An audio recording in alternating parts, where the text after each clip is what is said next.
Hello friends, आज हम यहाँ पे कॉन्स्टिट्यूशन ऑफ इंडिया का प्रियम्बल की बात करेंगे। आज हम यहाँ पे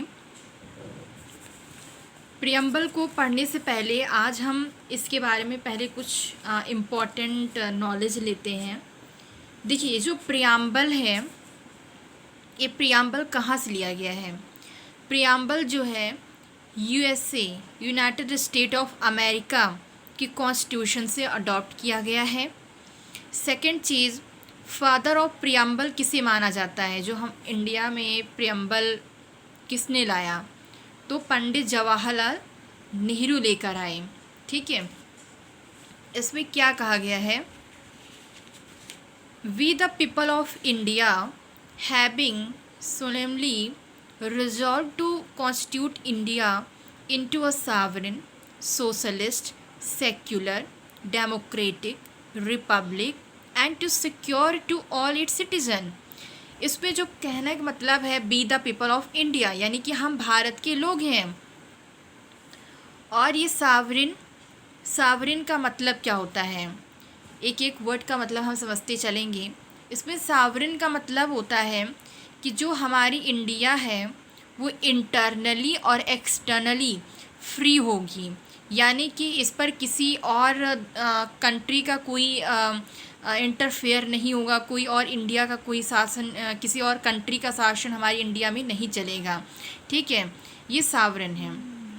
सोशलिस्ट का मतलब क्या होता है, मतलब किसी को कास्ट, कलर, रिलीजन के बेस पे, इकोनॉमिक स्टेटस के बेस पे डिस्क्रिमिनेट नहीं किया जाएगा। सेक्युलर का मतलब होता है धर्मनिरपेक्ष, यानी कि जो गवर्नमेंट है वो किसी एक रिलीजन को फॉलो नहीं करेगी, यानी कि स्टेट का अपना कोई रिलीजन नहीं होगा। डेमोक्रेटिक का मतलब ये होता है कि डेमोक्रेटिक का मतलब होता है government of the people, for the people and by the people, यानी कि जो गवर्नमेंट आएगी वो लोगों के द्वारा चुनकर आएगी। रिपब्लिक का मतलब होता है कि जो हेड ऑफ स्टेट होगा इंडिया का, वो लोगों के द्वारा चुना जाएगा, यानी कि मोनार्की सिस्टम नहीं चलेगा कि राजा का बेटा राजा होगा, इस तरह से नहीं, ये लोगों के द्वारा चुनकर आएंगे।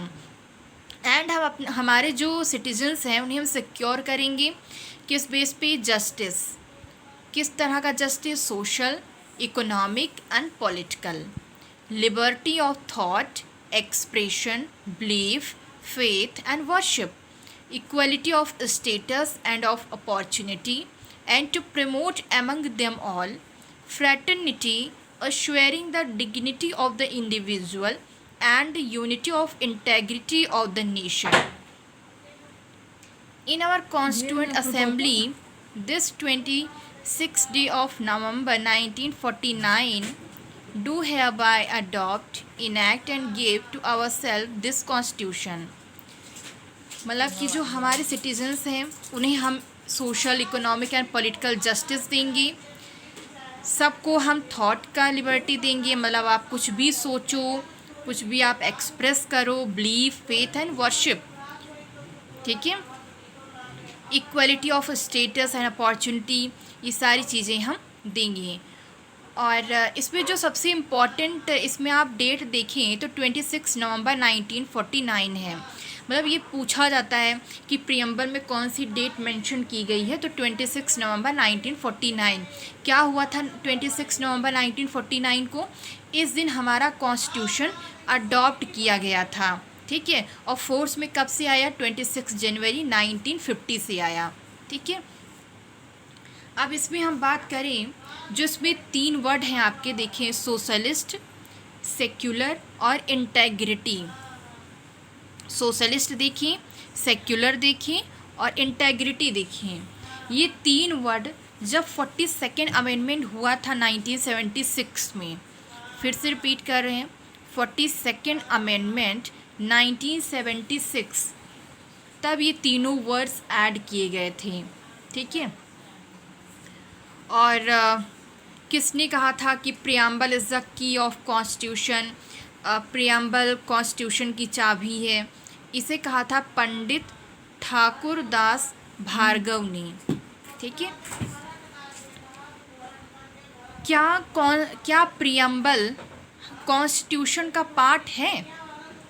इस चीज़ को समझने से पहले हम ये समझते हैं कि प्रियम्बल का मतलब क्या है।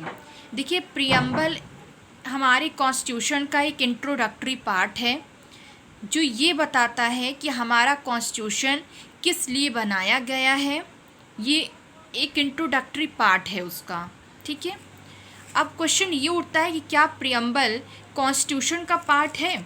तो इस चीज़ को जानने के लिए दो लीडिंग केसेस हैं।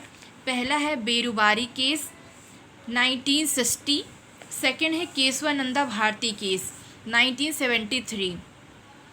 बेरुबारी केस में ये कहा गया था कि जो प्रियम्बल है कॉन्स्टिट्यूशन का पार्ट नहीं है, लेकिन Kesavananda Bharati versus state of Kerala 1973 supreme court ने कहा कि नहीं, प्रियम्बल कॉन्स्टिट्यूशन का पार्ट है, ठीक है। प्रियम्बल जो है वो कॉन्स्टिट्यूशन का पार्ट है।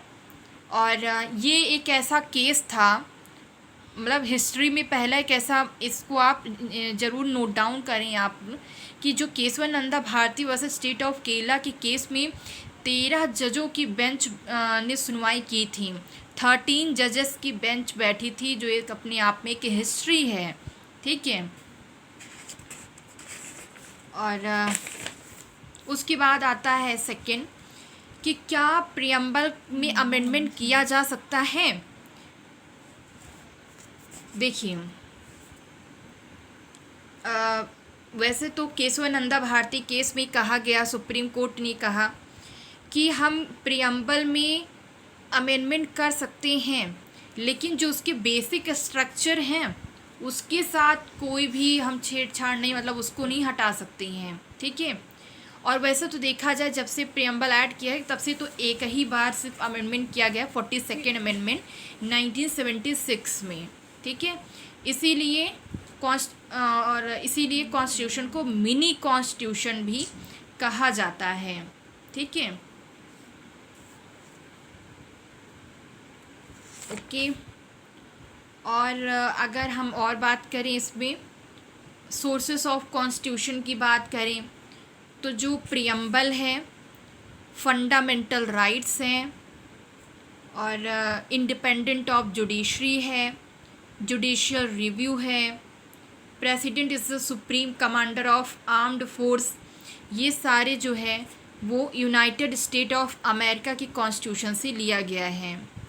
सेकेंड आता है सिंगल सिटीजनशिप, पार्लियामेंट्री सिस्टम, ये सब ब्रिटिश कॉन्स्टिट्यूशन से लिए गए हैं, ठीक है। और इसमें अगर प्रियम्बल में वर्ड देखा जाए, जो रिपब्लिक है and ideas of liberty, fraternity and equality in the preamble, ये जो है फ्रेंच कॉन्स्टिट्यूशन, फ्रांस के कॉन्स्टिट्यूशन से लिया गया है। और जो फंडामेंटल ड्यूटीज़ हैं आर्टिकल 51A में, ये USSR से लिए गए हैं। और प्रोसीजर ऑफ अमेंडमेंट, मतलब कॉन्स्टिट्यूशन में अमेंडमेंट कैसे किया जाएगा, इसका जो प्रोसीजर है वो साउथ अफ्रीका से लिया गया है। एंड जर्मनी से हमने एमरजेंसी पावर्स ली हैं। रशिया से जो ideas of social, economic and political justice है, ये जो प्रियम्बल में मेंशन किया गया है, justice, social, economic and political, ये रशिया के कॉन्स्टिट्यूशन से लिया गया है। ओके, फिर आज के लिए इतना ही। Thank you so